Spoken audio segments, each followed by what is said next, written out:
أعوذ بالله من الشيطان الرجيم. بسم الله الرحمن الرحيم.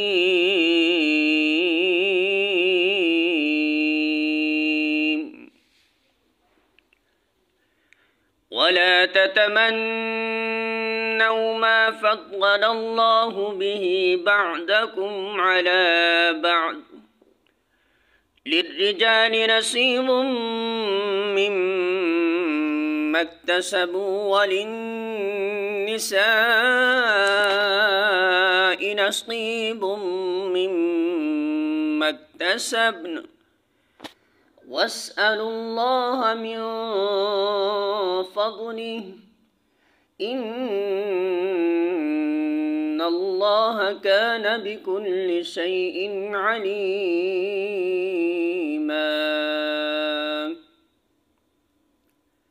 سورۃ النساء آیت نمبر 32. ترجمہ: اور جو کچھ اللہ نے تم میں سے کسی کو دوسروں کے مقابلے میں زیادہ دیا ہے اس کی تمنا نہ کرو.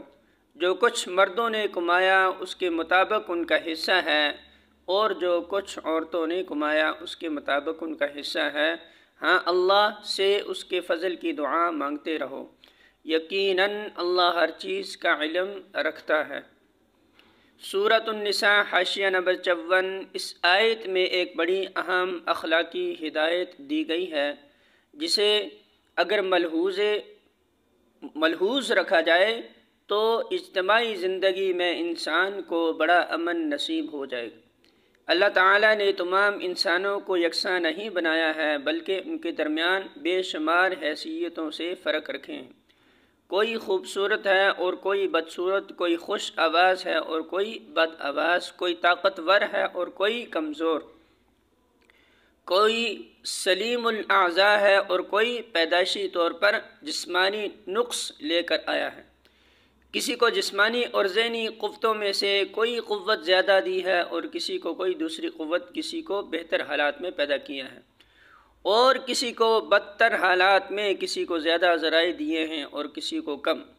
اسی فرق و امتیاز پر انسانی تمدن کی ساری گوناگونی و امتیاز قائم ہے، اور یہ عین مقتضائے حکمت ہے جہاں اس فرق کو اس کے فطری حدود سے بڑھا کر انسان اپنے مصنوعی امتیازات کا اس پر اضافہ کرتا ہے، وہاں ایک نوعیت کا فساد رونما ہوتا ہے، اور جہاں سرے سے اس فرق ہی کو مٹا دینے کے لیے فطرت سے جنگ کرنے کی کوشش کی جاتی ہے، وہاں ایک دوسری نوعیت کا فساد برپا ہوتا ہے.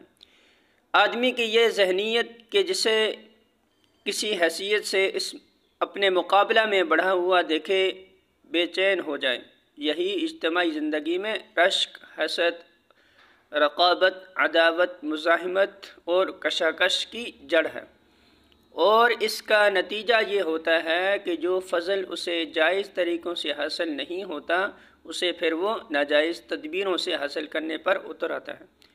اللہ تعالیٰ اس آیت میں اس ذہنیت سے بچنے کی ہدایت فرما رہے ہیں.